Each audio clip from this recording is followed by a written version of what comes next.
Hey Roger, I just wanted to see how much it would be to get an oil change done on a 2019 Stelvio. And that is a 2.0, not a 2.9. It is a 2 liter. Yep. All right, 2 liter oil changes are 299.99 plus tax. I just got off the phone with our local Alfa Romeo dealership and they quoted me $300. That's right, $300 to do an oil change on this car. And that's absolutely ridiculous. And I'm not going to pay that, and neither should you. And anyone who says these cars are unreliable, I just want to take a second to realize like this thing has 105,000 miles on it, and it's literally given us no issues. We drive the heck out of this thing, and it's fantastic. These cars are actually really reliable. All right, without any other delay, I'm gonna go ahead and get this car pulled into the garage.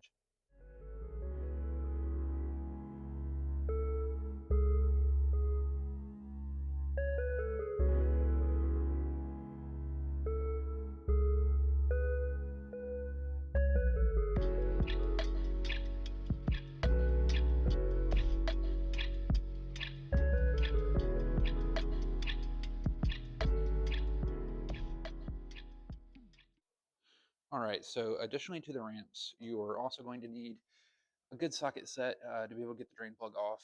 Also, that's why I've got this wrench here. I'll show you guys a trick if your drain bolt is stuck. And also, you're going to need some oil filter pliers to get your old oil filter off. I would recommend a drill. You don't need it, but you can always use like one of these ratchets. But the reason why I recommend that is because Alfa Romeo loves to use these Torx bits, hex bits. I don't really know what you call them, but Alfa Romeo loves them. So you'll need some of those. I'll put the exact sizes in the description, but additionally, you will need obviously a funnel for your oil. And then I've got the oil here. This is what I use. It's a Mobile One 0W30 full synthetic. These are actually the same. They've just rebranded the label since I got them. But uh, additionally, you'll need oil filter. Of course, you can pick this up from your local Alfa Romeo dealer or parts department, or even a lot of Dodge stores carry them. So these are pretty easy to find. And then the oil I just got from Walmart. All right, for the fun part, I'm going to put that car on these ramps.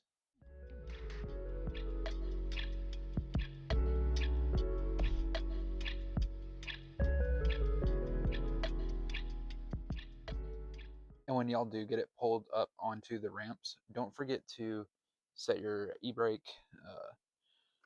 That way, this thing doesn't come flying off the ramps. It's the last thing you want. Next, we're going to go ahead and pop the hood. Latch is right down here, just like any other car. Turn around here. We'll latch into the center, again, just like any other car. Next up for me is going to be closing this garage door because it is freezing outside. Now that the garage is shut and we have a heater, I'm starting to thaw out, and that means we can start on taking this skid plate off. So I will say these skid plates are really tedious and annoying, but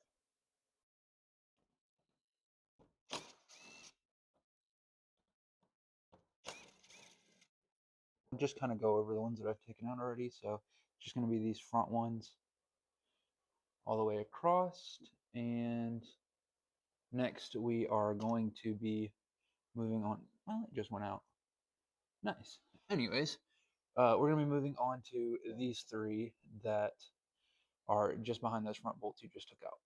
So I got a little ahead of myself and I went ahead and pulled out the remaining T30 bolts. You'll see, so whatever T30s are stuck, I think there's like more here, more, there's like another one there. There's a couple more throughout here, but those are all just T30s. Those need to come out. And then these are the smaller ones that you'll also have to pull out. Those aren't a T30. I think they're a T25. Um, but they're just on the corners of the skid plate, front and back. And so you'll just pull those out, and those will be what holds it on. So now that we've got all of the bolts out of the skid plate, this is kind of what I've done. Always helps me keep track of them.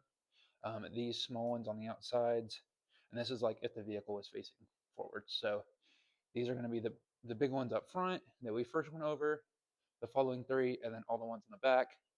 And then the ones on the sides right here are going to be your 25. We took this car out playing in the snow, so like I'm kind of suspecting a little bit of snow or like something to fall.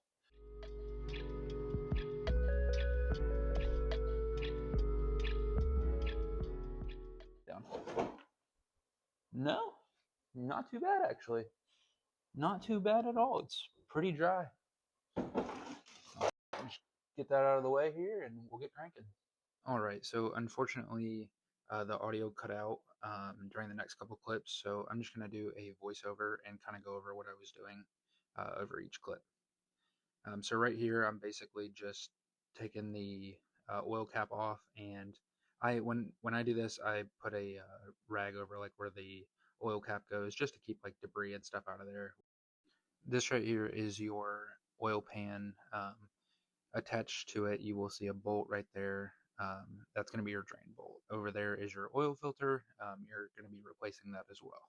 Before you take off your drain plug, I would recommend taking off the filter first. It just makes it easier to get to the drain bolt. So you're going to grab your filter pliers and you're going to spin it, what is that, counterclockwise, and you'll take that off. And what I would do is I would just spin it just a little bit, so that way you can kind of just let the oil drip off of the oil filter for a little bit. That oil filter housing will actually hold a lot of oil, so if you just let it drain, it'll make less of a mess. So with our ratchet on in a 13 millimeter, we are going to loosen up that drain bolt. Here I'm going to put that wrench on and use it as leverage. It just helps give that extra strength to get a tight drain bolt off. Now we're just going to loosen up that drain bolt the rest of the way and let the oil completely drain out. You can reuse these drain plugs as long as that gasket's good. I'm just going to go ahead and put this one back in, get it tightened up. Next is grab just a dab of oil and put it over the O-ring. You're just going to spin it on, and hand tight's all you really need. The other thing I wanted to mention is on your old filter, make sure that you've got this gasket that's still on the top, because sometimes on the old filters, they'll get stuck on the oil filter housing underneath the car. And then when you put your new filter on there, it'll be 2 gaskets stuck on top of each other. So one from the old one from the new one, and that'll cause it to leak. So just make sure when you pull off your old oil filter, it still has that O-ring gasket on it. I went ahead and put the funnel in there, and now it's time to go ahead and put the oil in. These cars take the 2 liter, so if you've got a Quadrifoglio, this is a different video, but if you've made it this far, you probably know that already. But anyways, these cars take 5.5 quarts of 0W30 full synthetic. We're going to pour in this whole 5-quart jug and half of this guy, and then that'll leave us with a little bit extra.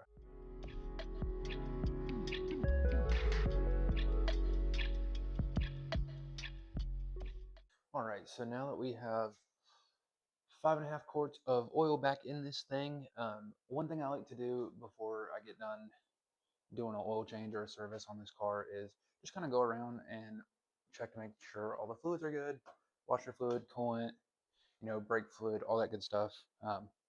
It is an Alfa Romeo at the end of the day. Hers is just a hair low on coolant for some odd reason. I don't remember ever putting some in this thing, so probably just, I don't know, who knows where it went, but I'm gonna add a little bit of coolant in it, and we're gonna start it and make sure it's not leaking or anything from the underside. After that, we'll throw the skid plate back on and we'll be done. Another quick thing, if you are topping off your coolant in your Alfa Romeo, you may notice that your factory coolant is orange. The replacement is purple, and I've done enough research to know, and by trial and error, I've put it in my car. You can mix the purple and the factory color, and it'll be completely fine. I've been doing it. I've been running it for, I don't know, probably 30,000 miles now in the other Alpha, and no issues. So this is actually the part number replacement too. Only difference is it's just purple. So go ahead and mix it with other manufacturers. You probably want to be careful, but I know it's okay to do with the Alphas. I know you guys couldn't see under the car to see if any of the oil or anything was leaking, but there's no mess, and I looked under there. I promise nothing's leaking. Everything's good to go. Nothing's leaking up top. that means all we gotta do is put the skid plate on and the oil change is done successfully.